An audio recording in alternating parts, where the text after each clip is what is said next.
Merci beaucoup. Donc, plus d'interventions. Madame Untermaier. Très rapidement, merci beaucoup Madame la Présidente, Monsieur le Ministre, Madame la Ministre. Comme mes collègues, nous saluons le renforcement du budget et des effectifs.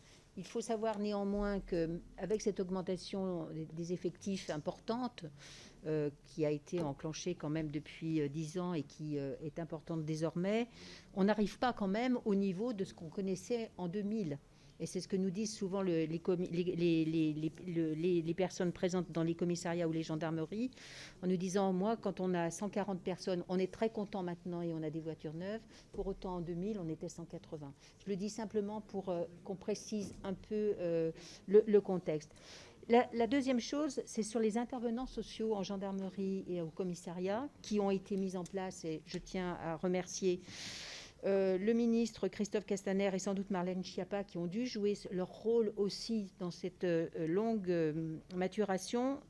C'est un fonctionnement qui est extrêmement important pour les violences intrafamiliales. C'est un accueil qui est essentiel. Je voudrais simplement m'assurer que c'est un dispositif pour lequel vous considérez la sanctuarisation budgétaire tout à fait nécessaire, enfin du moins tant que vous serez aux responsabilités. Ma troisième question, c'est sur les gendarmeries et les commissariats et l'état des locaux. Nous avons obtenu dans ma circonscription, après une longue instruction, un accord pour la construction d'une gendarmerie à Tournus, qui va donc se faire, et c'est très bien. Nous avons obtenu le toit pour le commissariat, mais pas la réfection des fenêtres. Mais je pense que ça va venir. Nous avons mis 10 ans pour obtenir cela et nous craignons de mettre encore plusieurs années pour obtenir la fin de l'opération.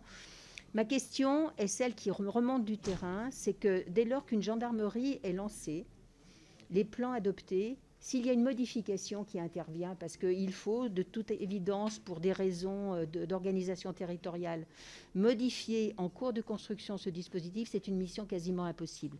Et je voudrais savoir si vous pouvez d'ores et déjà, dans les procédures, prévoir une agilité qui permette que le produit définitif corresponde vraiment aux réalités du jour de l'inauguration.